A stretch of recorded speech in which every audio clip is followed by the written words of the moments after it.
Well, thank you very much. I'm delighted to be moderating this panel today. I think you probably know the House rules that do silence your mobiles. The panel will be 1 hour. There's no Q&A. And of course, the hashtag DisinfoWeek, which you can follow. We have an exceptional panel here today. You have their bios in the programme, so I won't go into too much detail. We have David Alandete to my left, writer and journalist, working for Diario ABC. Terry Schultz, at the end, freelance reporter, based here in Brussels. And Tim Pauwels, to her right, the Ombudsman of Belgian public broadcaster VRT. And Julian Röpcke, commentator and political editor for the BILD publication in Germany. So the structure of the panel is very simple. I want to focus on journalists, and in particular the threats and challenges that journalists are now facing in today's climate of disinformation. And to turn it into a practical panel as well, to ensure that we're also discussing possible solutions and who will take responsibility for those solutions. Obviously, the Committee to Protect Journalists is very concerned about the ability of journalists to be able to report facts. And it's widely said that quality journalism is one of the best answers to combating disinformation. But how easy is it, given the pressure on journalists? David, let me allow you to start the discussion, because you yourself have been under quite some pressure. Well, yeah. I mean, when we talk about all what we've heard throughout this summit about disinformation and how disinformation spreads online and what we can do to tackle it, I always tend to see the problem from the journalistic point of view, because I'm a journalist, and I think not enough is being done to protect journalists when it comes to do their job. And all that I'm going to say is based from the belief that journalists usually administer a right that doesn't belong to journalists, but to the whole of society, which is the right of society to actually receive fair information in order for it to make wise political decisions. So if we consider that journalists are administering this social right, I think what I'm going to tell makes sense. So a brief update. You were mentioning the attacks that were directed against me. They were mainly from RT and Sputnik, also from WikiLeaks and Julian Assange, who, I don't know, has mentioned me hundreds of times. We had Damian Collins before here. He hosted a panel on fake news. I was a witness in this panel. I mentioned Assange maybe twice, and after that, Assange started this massive campaign against my persona, calling me propagandist, calling me anything that you can imagine. He even said that I function like Cambridge Analytica, which is something that escapes my technological expertise and even the things that I can do. So I'm just going to summarize. I met Julian Assange when I was managing editor at El País. We reported on the WikiLeaks cables in 2011, the public diplomacy cables. We worked with him, but then something changed. The second batch of cables, you guys remember the Afghanistan war logs? He wanted to publish them, but he didn't want the newspapers that were working with him to redact names of Afghan collaborators of the US Army. That means that these people were going to be exposed. I've been to Afghanistan, I reported from Afghanistan. You get translators, people who do logistics, drivers. These people cannot be exposed. They were going to be killed if you actually reveal their names. And it happened. 2012, the Pentagon accused Assange of having his hands stained with blood. And we've known 2 months ago, actually, that there is a case progressing against Julian Assange in the US courts. And we don't have more information, but I'm convinced it has to do with this, not with the Russian collusion. Well, I jumped to 2017. You guys all remember October 1st, Catalan independence referendum. And suddenly, out of the blue, Julian Assange starts tweeting in Catalan, of all languages. 7 million people speak Catalan. Why does, I mean, he doesn't speak Catalan. But he doesn't say anything. The things he's just saying is, like there was a referendum. The referendum was declared illegal by justice. It was not the government, it was the courts. And it was a referendum that was not legal. You can agree or disagree with this, but from the Spanish judiciary point of view, the referendum was not allowed to proceed. It was held anyways. And then Assange starts tweeting that Spain is acting like Nazi Germany, that the ethnic majority in Spain is behaving like fascist states against an ethnic minority. Then he posts a photo of the famous tank man in Tiananmen, and he says, this is not going to work in Catalonia. This portrayal of the Spanish situation as if he were at the verge of a civil war was something that not only he put out, but then he was immediately quoted, and his words became headlines in RT and Sputnik. Immediately. One of the headlines, tanks in the streets of Catalonia. There were never tanks in the streets of Catalonia. Another story that was not from him, but someone in his orbit, was, why is not NATO bombing Madrid for 78 days? Another headline from RT and Sputnik was, soon to be 45 new states in Europe after Catalonia. This is all true. So I started reporting on Assange and RT and Sputnik, and then came the campaign. Several stories calling me agent of the CIA. Since I had been to Afghanistan and Guantanamo embedded with the US Army, I mean, many people decided to go alone. I wanted to do a story on the US Army. Since I was embedded with them, I was an agent of the US Army. Also, Soros, George Soros, how not? Of course he had to be quoted by Assange and the Russian media. He's paying my salary. Now I'm working for NATO. So Julian Assange started a campaign to have me fired. He contacted everybody that he could. One of his lawyers is a very famous lawyer who is not a lawyer anymore because he was taken off by some investigation, Baltasar Garzón. So he started pulling the strings to have me removed from the managing editor position at El País. So, I mean, things as they were, you guys know there was a vote of no confidence in Spain last spring, and we changed government from the conservative government to the socialist government. So mysteriously, 1 week after the government changed in Spain, the main newspaper in Spain changed editors and teams. So I left my position and I started working with ABC, which is another newspaper, and I'm there working now as a Washington correspondent covering also Latin America. But this past January, Julian Assange sent this really dystopian list of things journalists are not supposed to say about Julian Assange under the threat of perjury.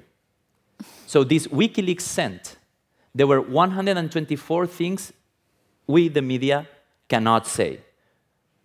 There were several things there that make sense, like, don't say that Julian Assange is working with Russia, don't say that Julian Assange is working with Chavez or Maduro now. But there were other things like, don't say that Julian Assange is misogynistic, don't say that Julian Assange doesn't shower, don't say that Julian Assange hates cats. This is all there, you can check it out. In the whole list, he only mentioned one person, me. And he said, don't say that Julian Assange supports the independence of Catalonia because you will be fired, like David Alandete was fired from his position at the El País. Which, I mean, why me? I'm already in another newspaper, but he's still intent on this. There's another development, a really small development. He gave an interview at La República. He doesn't get many interviews, but he was interviewed by a journalist who worked with him. And he accused me again of being like an agent of propaganda, but he accused the Spanish government of acting like a fascist state, more or less, not in these words. So the Prime Minister of Spain decided that there was enough harassment in journalists. So he complained to the government of Ecuador. Julian Assange is living in Ecuador, in the Ecuadorian embassy in London. So the Ecuadorian government decided to actually cut his internet because of these attacks. You know that he got his internet cut. I don't agree with this. I think he has freedom of expressions. He should be able to say whatever he wants. But obviously he stepped a line and he's becoming really uncomfortable for his hosts. So to wrap up, I don't want to go beyond this, but I was hearing like about RT and Sputnik, beyond Assange. RT and Sputnik are not foreign outlets. They have a massive operation, not only in German, English, Italian, French, but also in Spanish. They have massive amounts of resources devoted to Spanish newsrooms. The problem is not only in Spain, but in Latin America. They are working in Venezuela, they are working in Bolivia, they are spreading false information, and they've been like publishing this information about the Yellow Vests, the Lisa case in Germany, the Skripal case in the United Kingdom, the Catalonian crisis, the Liga in Italia, the famous Ukrainian, the plane that fell down in Ukraine, about Emmanuel Macron, and now they are in this campaign against Juan Guaidó, the new Presidente Encargado of Venezuela, and the things they accuse him of, one of the pieces, one of the journalists called him retarded. Like this type of attack. So I think beyond the European, North American axis, it's very necessary to pay attention because they go there, they report this false information, and at the same time they start attack campaigns against journalists who are doing their job there, and they are harassing those who actually call them out. So I have a couple of follow-up questions. I'd be interested to know, I mean, would you consider them to be journalists? No, not at all. Okay. I mean, no, absolutely not. These people, they may think of themselves as journalists, but what they are doing, I mean, I don't doubt that there are journalists there doing their job, but these are not media outlets. Mm-hmm. I mean, I am a journalist. I know what you have to do to actually get a credential for the Capitol, for the State Department. I know that when I publish something that's wrong, I'm going to get a correction. I can even go to court. But they don't. This story of, there was an ever-changing story that, I mean, it's a little complicated, but it's like the first fake news about Catalonia that Sputnik published was, an independent Catalonia will recognize that Crimea is Russian. This is from 2014. So in a style of disinformation, the Kremlin pays partly for an independence leaders summit in a hotel, the Hotel President in Moscow, and they invite this dystopian set of people, the King of Hawaii, the King of Puerto Rico, the President of independent Texas, the President of California, and a guy from Catalonia who doesn't even have a seat in parliament. So this guy goes there, and I interviewed him afterwards, and they're like, so, when Catalonia is independent, will they recognize Crimea as Russia? It's like, yeah, of course, like anything, you know? So the story from Sputnik, but not only Sputnik, Telesur in Venezuela, Hispan TV in Iran, the same headline, an independent Catalonia will recognize Crimea as Russian. When we called them out, because this didn't make any sense, they changed the headline to, a group says that if Catalonia is independent, was there ever a correction? No. Is there a name in the story of who the author is? No. The stories change, there's no correction, there's not ombudsman, they don't follow the rules of journalism. I don't know what they are, and I'm all about freedom of speech and freedom of expression and everything, but these people do not act as journalists. I don't think so. Well, this is a very interesting discussion, and the Committee to Protect Journalists has clearly a number of concerns regarding the press freedom situation in Russia, and something which could be argued in terms of combating disinformation is promoting independent journalism inside the country. But again, given the sort of the levels of complexity and also repression, it's very difficult to see when that would change. Let me tell you something, just like a brief comment on that. I've worked in several newspapers now. When I have had to report on disinformation, I had to do it from Madrid, or wherever I am now in Washington. The journalists that work in Russia, foreign correspondents too, are submitted to like a constant harassment. You know, they will enter your apartment, your cat will be dead one day. These are real stories. You know, you will like discover someone's following you. This is stories that foreign correspondents in Russia tell every day. You need to be aware of your surroundings, and you do not report on things that can kick you out of the country. And this is a fact. I mean, beyond the 100 journalists that have been killed in Russia since the fall of the USSR, which is like, I think it's much worse than anything that we can comment beyond that. You know? I would like to revisit this in terms of solutions later on in the discussion, but Terry, if it's okay, I'd like to just move over to you because your work is focused on the Baltic states and Poland and NATO. Clearly, your work has been steeped in the context of disinformation. Could you talk us through that a little bit? That's true, and one of the good things about being older is that I've been covering disinformation since the Soviet days, when it was very easy. I covered the occupied Baltic states, and in the old days when they wanted you not to report, they would cut the phone line in your hotel room.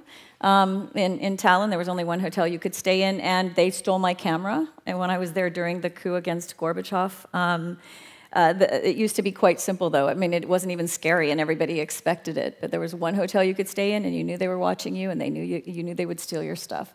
That seemed fairly tame by comparison. But I wanted to mention one thing. Again, International Women's Day. Sorry if we're getting redundant. But I wanted to say that there have been studies that women reporters, 64% of female journalists have received online harassment just for doing their daily job, not reporting about Russia, not reporting about Iran, not reporting about disinformation, just for doing our daily work. And the scarier part of this is that 40% of women in this study quit reporting on these topics because they were so afraid.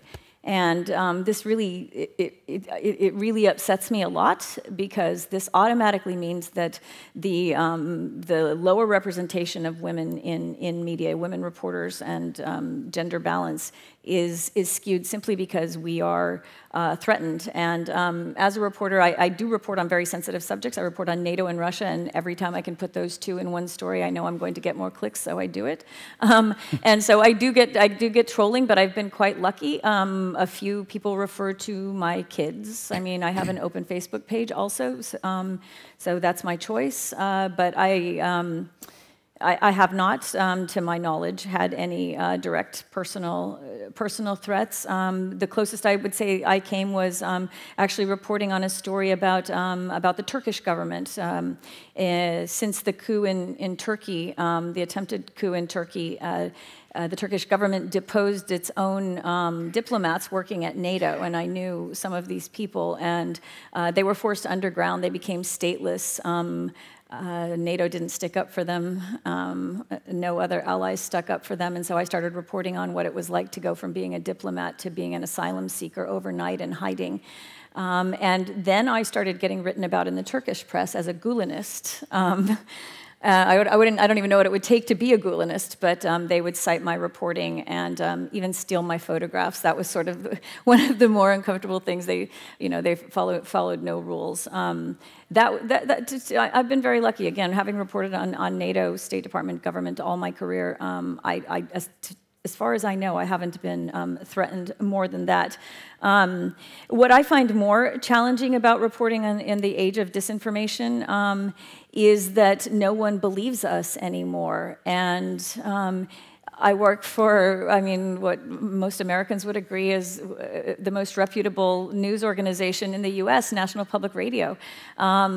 Every 30-second story or 45-second story I have on the radio, and I just ran back and did one on the Finnish government quitting right now, it is checked by at least one other set of eyes. I mean, every word we say that goes on the air is checked, and yet people somehow throw in this very responsible, to the level of sometimes dull reporting because it's so neutral.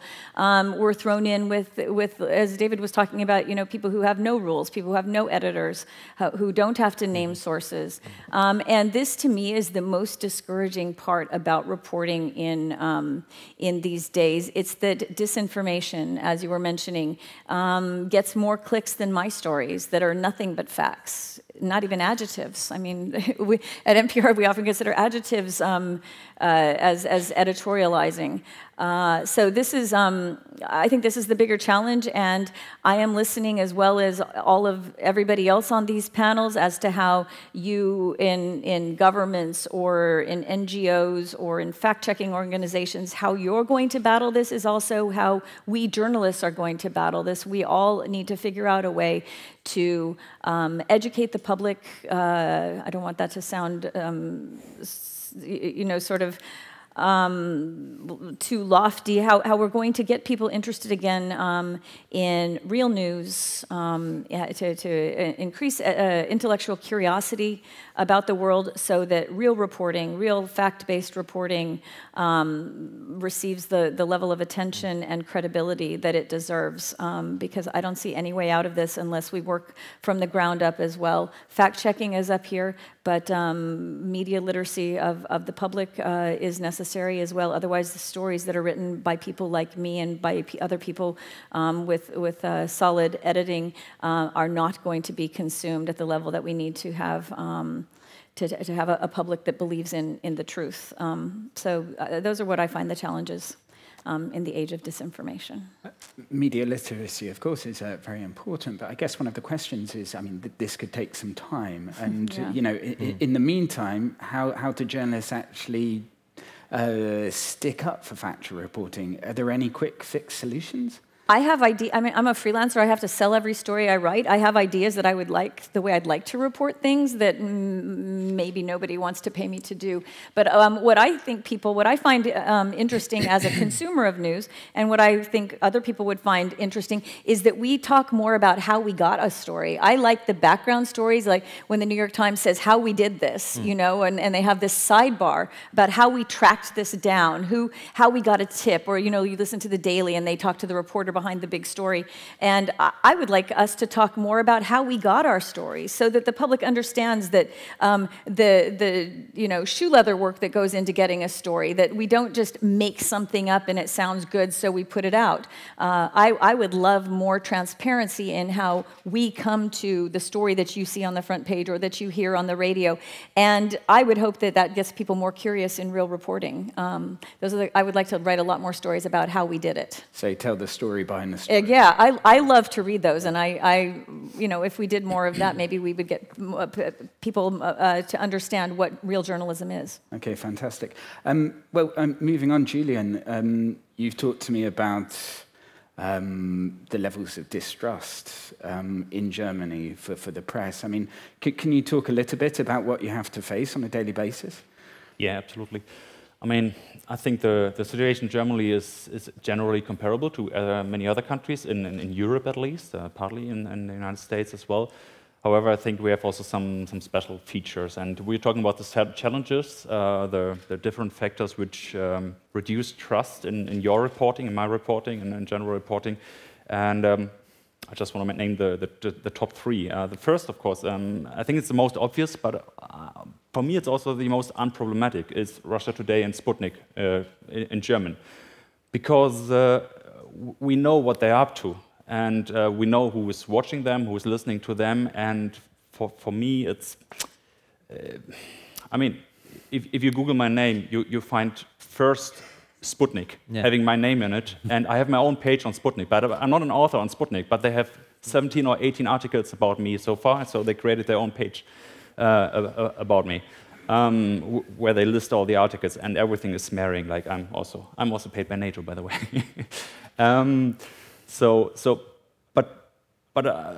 We know where they stand, and we know who their readers are, and as much as I like to bust their fake narratives, and sometimes we do this, sometimes, I don't know, every 2 months or every 3 months I write a story about how they're spreading untrue stories in German. As much as I like this, I also know who's watching them, and I know it's always the same people. And these people would never vote for a democratic party in Germany. It's possible that the group is growing a little bit, that more people who earlier maybe voted for what I call democratic parties, so not on the extreme left and right. They're also in the German parliament, unfortunately.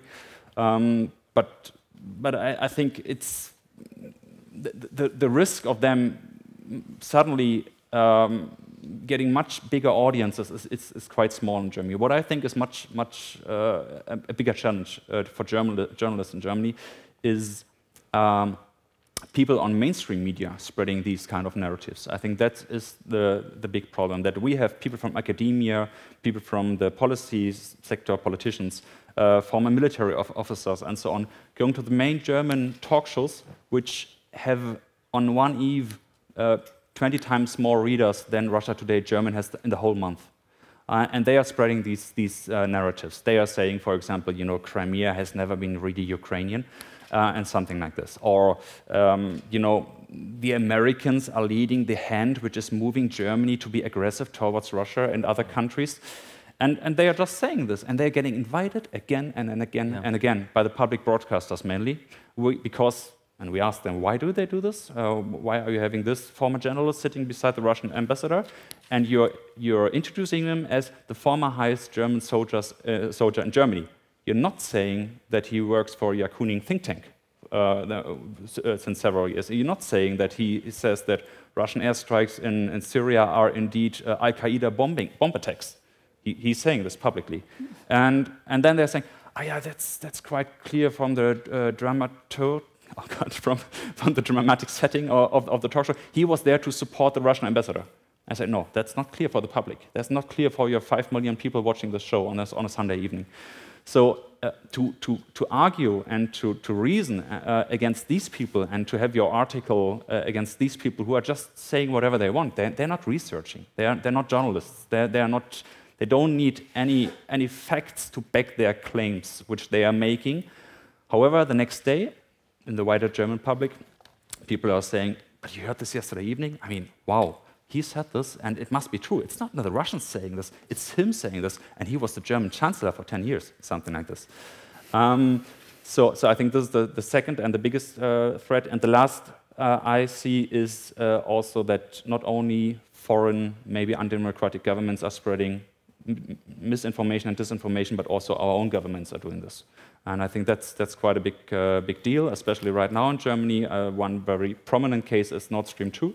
Our newspaper is one of the few who is trying for 4 years now to write against the narrative our government is spreading, which was between 2015 and 2018 that this is a purely commercial project, a private project, which has nothing to do with any governments involved. Last August, Mrs. Merkel changed this and said, yes, there are some policy aspects in it. And now we are trying to show these policy aspects, show that there have been 63 meetings between German government officials and Nord Stream 2 officials to make this happen against all odds, against the whole European Union, against all resistance. But right now, they're having another person, Mr. Trump, and saying, you know, the evil American doesn't want us to do this. And of course, you can lobby lots of people behind you saying this is a foreign threat from Washington going against our German interests. And so we are still trying to counter or at least challenge these narratives. And I think these are the three main challenges that's our age of disinformation in Germany right now.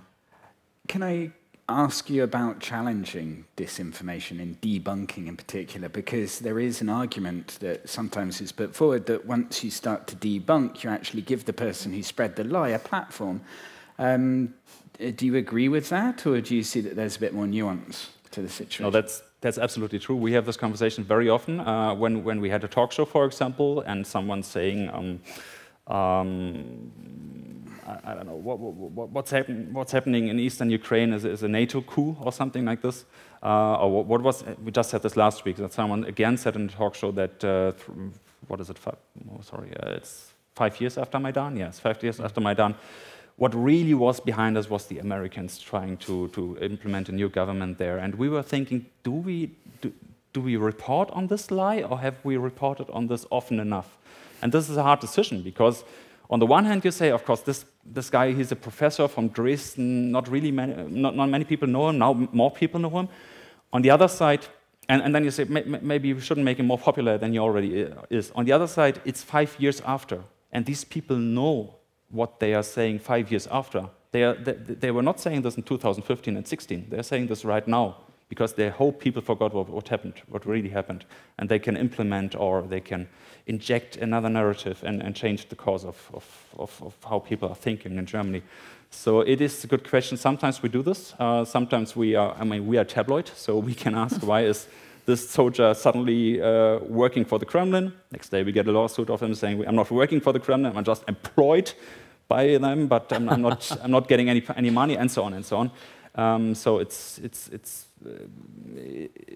quite tough. But I think not only talking about these narratives, but also talking about those people spreading them is very important for us. For example, one main German think tank, it's called the German-Russian Forum, they were taking Kremlin money for 2 years before we reported on it, and we revealed that whenever they have a summit in St. Petersburg or Moscow, they're taking money from the Gorshakov Foundation, which was founded 2010 by Medvedev and still 100% funded by Russia's state money. And so now they have to write it under each of their summits that we're taking money from this and so on. But still their leader is going to German talk shows and is introduced as the former leader of the German Social Democratic Party and not as someone who is lobbying for Russia with Kremlin money. So it's a hard task. Thank you very much. I mean, it's very interesting that you're sort of mentioning, again, the sort of public opinion side of it and, you know, what we can actually do to try and shape that in terms of having it based on facts through the work of journalists. And Tim, moving on to you as Ombudsman for VRT, I mean, you are very much on the front line of dealing with daily requests from the public. That is true. So I can see that people really get all this biased information. It's often very colored information, selective information, not necessarily wrong, but very much sourced to a certain level. But also we have general problems. Let's give you just a few examples. You know that the Belgian federal government has fallen. It doesn't have a majority in parliament anymore. We have elections in May. That was over the United Nations Migration Compact. But interestingly enough, the government did not fall when the Prime Minister announced in the General Assembly of the United Nations that Belgium would support the Migration Compact. It fell 3 months later, when there was a large campaign on social media against the Migration Compact, which made Austria change their attitude, and then, well, the coalition in the Belgian federal government broke. So I'm not saying that there could be many citizens who are really concerned about the Migration Compact, and I don't know if the Migration Compact was the United Nations' smartest move, but the fact remains that we as journalists say the government fell over the Migration Compact, whereas maybe we should actually say the government fell over Facebook. Now, some two little examples. Very recently, we've had climate marches in Brussels and elsewhere in Belgium. The leader, one of the outspoken leaders of these marches, is Anuna de Wever, a young girl. And on a particular Friday, I received as an ombudsman several complaints from the general public saying that we were not reporting on certain issues, and they were all sending me messages they received from WhatsApp.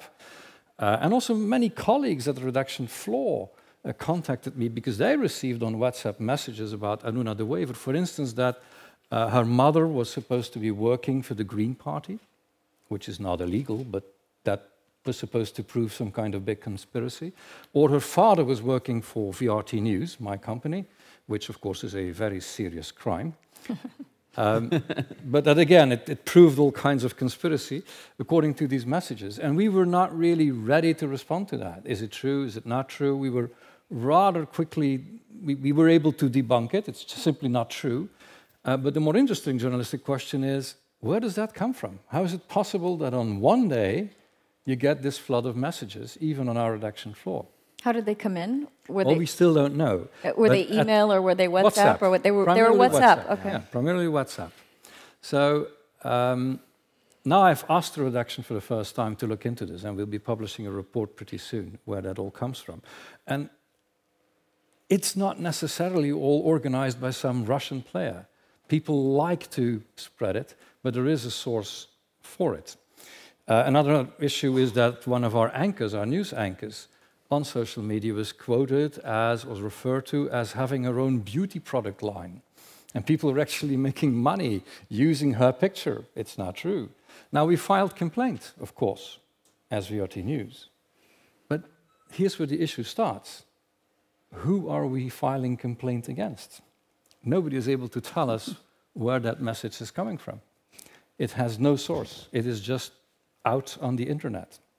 And this is very difficult. Now, I'm a news ombudsman for VRT News, but also used to be, or have been, an expert on the advisory board to the Minister of Digital Agenda in Belgium, fighting or giving advice on how we should organize counteraction against disinformation and fake news.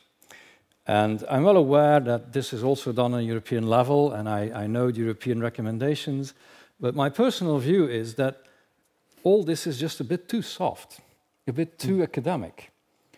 And where we always talk about, let's do our best a little bit more, let's become aware, let's educate people, and so on, and I think it's very much necessary, but also think it's not going to work, or it will not be enough. Let's compare it to drug dealing. Yes, we must tell people that drugs are bad, but we also must lock up the dealers. And to do that, you probably need some kind of police force that is specialized in this. Now, that's the real issue and the real problem.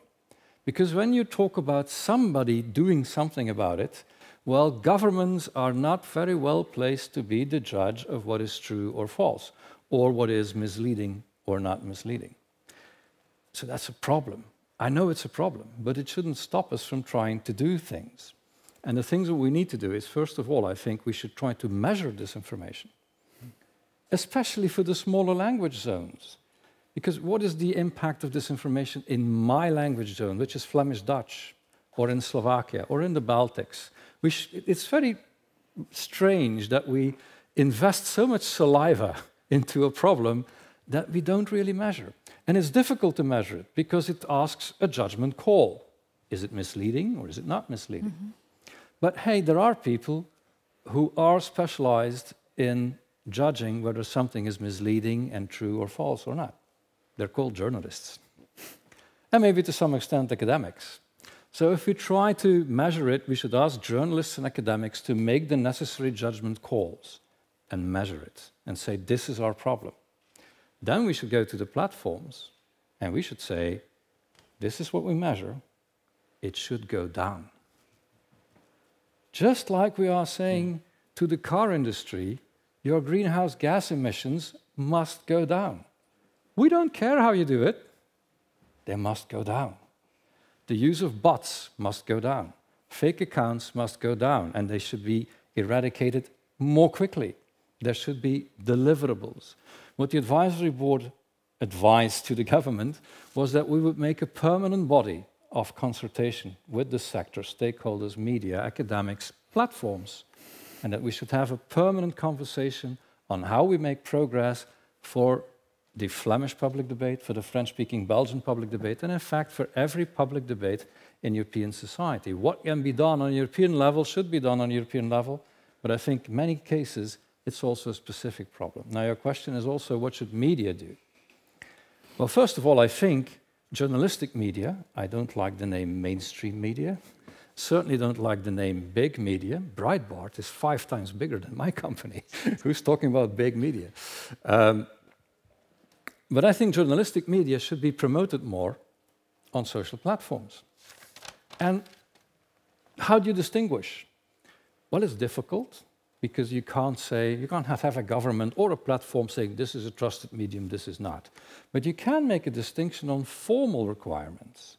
For instance, if there's something wrong on your news outlet, is it clear whom I should contact to ask a correction? Do you react? Is there a news ombudsman? Are you a member of a credible press council? Is there a clear-cut legal person, a clear-cut person who is legally responsible? If the answer is not good, you could take that person to court. These are very formal aspects.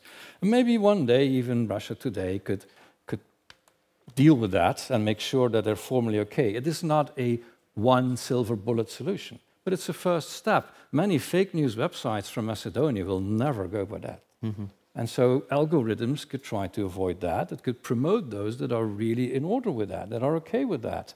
These are formal requirements, not things about content. But I also think that journalists should do what Terry said. We should explain a lot more. And we've learned that at VRT News, that if we do something controversial, we should immediately publish an article explaining why we do what we do and how we did it. And in a number of cases, as a news ombudsman, when something was highly controversial, I also kind of gathered the reactions of the public. And I went on a Facebook Live saying, well, the public is saying this, people are saying that, this gave them that feeling. And the journalist would have to react to it. And I'm a political interviewer, so I was not too easy on him. Right. And it kind of helps, because a lot of emotions, and let's face it, a lot of disinformation is organized, but a lot of disinformation is also simply emotions of people who don't feel recognized somehow, who are heated up also. And if you give those emotions an outlet, for instance, what I tried to do in the Facebook Live, it helps to some extent. Apart from that, of course, we are experiencing difficulties, especially in small language areas, because over-the-top players, such as Facebook, Google and others, are draining money out of our ecosystem, and it doesn't come back. At a time where more than ever we need good journalism. And good journalism is not all that self-evident in small language zones. Moreover, we should react to disinformation. Yeah, but how? For instance, Belgium does not even have a fact-check initiative. We don't have it. Our media companies are like this, we don't find the resources, it doesn't get going. But even if we would, who is on a fact-check website? People who already have a critical eye to information. That is not the people you want to have. So what we should do is to get debunking and fact-checking on the social media. But that is very laborious. It takes a lot of staff, it takes a lot of effort. So I'm very much fond of initiatives like Dare to be Great in the Netherlands and Ich bin hier in Germany. But why should that be a story of only volunteers? Why should the platforms that drain away the money not take larger responsibility? Why should they not, in a structural way, finance fact-checking initiatives? In a structural way, not the greenwashing type where you fill out an application of 50 pages and then you get financing for 3 weeks or 3 months, but in a structural way. So these are the things that I have to say.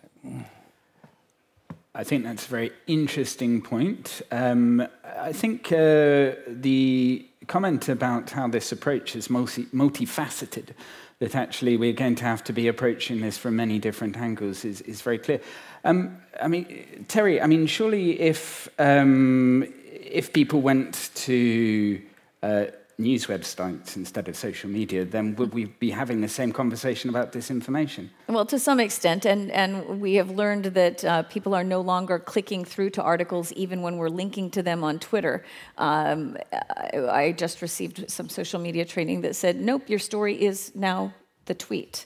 People aren't clicking our links to go through to my laborious, fact-checked with all my figures and my, database inserts and things like this. We are no longer getting clicks on websites for those well-researched stories. So that's going to have to be something that we have to deal with. But one thing I wanted to mention here is that even major news organizations now have started cutting the ombudsman position. That you even have an ombudsperson is fantastic, because even major news organizations in the US don't have one. We don't have somebody who's grappling with these questions and who are, deciding what was the right way. Did we make a mistake as a news organization, and do we need to account for that, and what do we need to explain about that decision? And I mean, that's a very basic mistake, I think, in terms of gaining back credibility so that people do trust us. But I also wanted to mention, and this would be the topic of another panel, there are news initiatives, and some of them even are funded by like Google and Facebook, that are trying to help us, that are trying to help news organizations both do broader multinational fact-checking and spread it cheaply. So that, and there's something called First Read, and there's a French initiative. I'm well aware of that. Yep. I'm just saying that this should be more structural. You should get money for 5 years, not for 5 months. But who should give us money? If governments are giving you money, then that's not exactly, unbiased you either. work for a public broadcaster. That's true. Government funded. Where people call in, everybody knows how NPR is funded. We call in and ask for money. No, I think we should think about ways of financing initiatives on a longer-term basis. And my comparison with drug dealing was not so coincidental. Let's just assume that we would be fighting drugs by saying, Well, if there is somebody with an innovative idea on fighting drugs, then maybe if you have a nice application and a jury procedure, then we'll give you money for like 5 months. Nobody would think that is a credible way of fighting crime or fighting drugs. But it's exactly what we're doing. All these fact-check initiatives are going from project to project, from months to months. Sometimes the project owners say, well, for 5 months it's okay, but then you will have to find your own funding. No, this is a cost. I'm very much fond of something which a Flemish opinion maker said, Kurt de Boeuf. He said, social media are a new kind of public space, relatively new. And like it was a mistake in the 1930s, to leave the streets to militia of left-wing or radical right-wing parties, it is a mistake today to leave that new public space to bullies, to trolls, to bots, and sometimes even to something that works almost like a militia. We shouldn't do that. And it is going to cost us money, structurally. David, I want to move on to you and just talk a little bit about, as a journalist, ways that you see possible engagement with these social media platforms. I mean, what type of possibilities do you think would be there, and how feasible is it? Well, social media has been both a blessing and a curse for journalists, because on the one hand, you can reach millions of people. If you have a story that works, the story works, and then like you put it out there in Facebook and Twitter, and like then you're on a high, and everything is perfect. At the same time, when someone hates you or hates your story, I've had reporters that I had to move out of countries or out of like following a beat because they were being publicly crucified, you know, and it's very difficult. Social media does not, social media companies are not very proactive. They do not help. I've had cases of journalists, I've had my address published in Twitter by like one of these Russian-linked activists in Spain. And then you go, block him. You know, so it's very problematic, but there's even a bigger problem, which is like social media sources. You know, like we're doing this. We've all seen like Trump tweets in headlines. You know, that happens, you know, like social media is also becoming a way of like you not going to the street to do your job. Oh, I can follow this through Twitter. Yesterday, half the world was waiting for the Manafort sentencing through Twitter. There was one journalist there. If this journalist makes a mistake, what about like other types of sources, you know? The Russian outlets, RT and Sputnik, like they actually go towards using Twitter comments as sources for headlines. As I was saying, like tanks in the street in Barcelona, that was a tweet from Assange, you know? And the major problem, I think, and you mentioned this, you said that they have a very small audience, which is true, but for me the problem is how these Russian-owned media are able to actually, you know, control the public debate through the stories that we cover. Which, I mean, you guys all know the Lisa case in Germany. You know, this little girl that was disappeared for 24 hours. She was raped, but she wasn't. But then, like, these outlets go out there, they organize demonstrations in the streets against Germany because Germany is not doing enough for the Russian citizens. And then, like, we are forced to cover those demonstrations. And then Lavrov talks about it. So they create the crisis, and then we have to report on a crisis that is based in fake news. Let me give you a little example that is very small, but I think it's self-explanatory. We had a case of a Ukrainian soccer player. This has nothing to do with politics, apparently. He came to a Spanish, his name is Roman Sosulia. He came to a Spanish soccer team. He came with the Ukrainian flag, you know, it's very standard, you know, like the trident. So immediately the Russian trolls started saying that he was a Nazi. And actually what he had here, the Ukrainian trident, the shield, was actually part of a far-right party and a militia. This guy's life is destroyed. The Russian media started saying that he was a neo-Nazi, that he could not play in Spain, that Spain, like after the fascist years of dictatorship that we had, This guy has not been hired by any major. His life is completely destroyed. What was behind this? Russian media trying to attack a Ukrainian national that was, you know, being successful in sports, which is like the main thing in Spanish journalism. But immediately we all had to report on like, is he a Nazi or is he not a Nazi? And most of the Spanish media reported on this because they forced us to actually cover. There were demonstrations in the streets by soccer followers against him. So I think we have to actually give you an answer. I think there are things that we can do by reaching out to the platforms, but we need to do a deep exam on how we deal with the platforms and what legitimacy we give them as sources and contacts, because I think we don't do our job as journalists there. It's very easy to rely on Twitter and Facebook to get sourcing and to cover stuff. And I would like to return back to Julian about the question of journalistic methodology, because you've mentioned to me about both fact-checking and open source methods. I would be interested just to get a little insight into the sort of daily implications of that, and you know how it's changing the process of publication, and what the implications are for staff.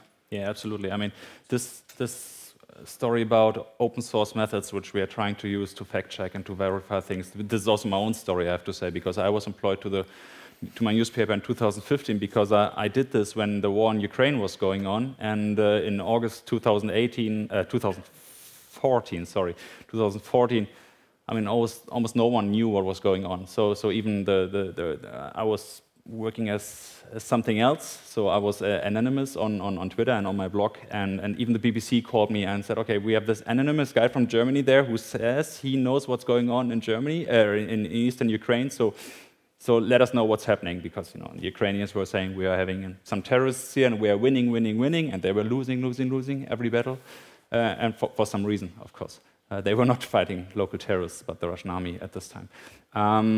So we are still trying to do this. I mean, we're trying to spread these methods in our newspaper. I mean, a colleague and me, we are giving seminars every 3 months to 10 to 12 of our colleagues all over Germany. So they are learning these methods. So we call it, so you're getting open source profi at one day. And of course, you're not becoming open source profi in one day. But we have to try just to start this, you know, because there are travel costs involved for a national newspaper who is having employees, 5,000 employees, or 1,500 employees from BILD all over Germany. And we're trying to use these methods as often as possible. I mean, the one good example is the last OPCW report on this Duma gas attack. It's almost 1 year ago, and now they said, you know, this yellow cylinder there on the bed, it was dropped from an airplane and it killed the people. There was gas in it. Helicopter. Helicopter. Okay. Aircraft. Sorry. Yeah.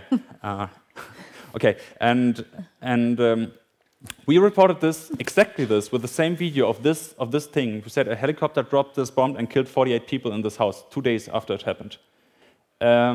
Based on the videos, we were analyzing the videos, we were analyzing the hole in the roof, how the cylinder fell down in the room, and then on the bed, and the whole Russian media was laughing about this, like, come on, the bed is not damaged. How does a gas bomb lie in a bed and kill people? Someone placed it there, if at all this is a gas bomb. They brought kids in to testify that it hadn't happened. Remember that? Yeah. Exactly. So at this time, of course, we got lots of complaints, and our ombudsman got so many emails and so many letters from people saying, this Nazi Islamist Julian Röpcke you're having there, he is saying a gas bomb killed these people, and he's saying this yellow cylinder killed the people. And Ombudsman had to answer, had to say, yes, you know, we were using other methods than just listening to what the Russian government was saying. Lavrov was saying we were there and there was no chemicals at all, or specialists were there. And it was really hard for us. It was hard for our ombudsman to defend this. And lucky us, no one reported it to the German Press Council, because the German Press Council does not accept these new. It's the objective body responsible for all German media. And when we are saying the Russians are killing people in Aleppo, for example, then and we cannot prove this by not showing the dead bodies and only videos of the dead bodies of the activists there. And we can even show this is this street and this person, I talked to him and he said this, They still say you should have said there is an accusation of a local man saying that Russia killed a civilian during this air raid, and you cannot write a tabloid headline, Putin is killing people in Aleppo. So we were lucky this did not happen. But now, of course, 1 year later, we were very happy because the OPCW confirmed exactly what we said a year ago. And of course, we had another article about saying this, okay, you see, this is what happens if you use other methods than listening to governments to verify your source. Regrettably, I think we're almost out of time. One thing that I've really taken from this is actually fighting disinformation and protecting journalists better. That's going to require money and resources. But can we very quickly, without putting you too much under pressure, if we could just give a very quick headline to the room in terms of what needs to be done, no longer than 20, 30 seconds. Tim, let me start by putting you on the spot, and then we'll move to Terry. Okay, 20 seconds. Yeah. If media should do something themselves, they should mention sources far more often. We should say far more often, why are we saying this? And if it's local testimonies, it's local testimonies. But we should refer much more to the source of the information and even link the source or the report we're talking about. You still have arguments. They still believe you're part of a conspiracy, but it's transparency that we should give.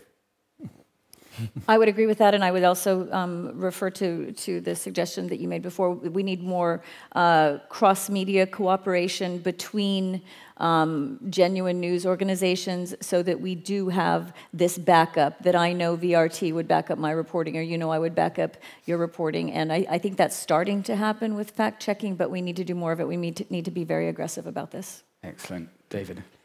I was thinking, like, and I fully agree, like, you know, you can actually make it more difficult for people who are not journalists to actually try to interfere in our profession. You know, like, not anybody can be a lawyer, not anybody can be a doctor. So something like that, you know, like unions, you know, a body that actually can certificate a newspaper, or like who does that. I think this is very important, because what we are doing, what we are seeing here is that we actually have people who are not journalists claiming that they do journalism, and what they are doing is just propaganda.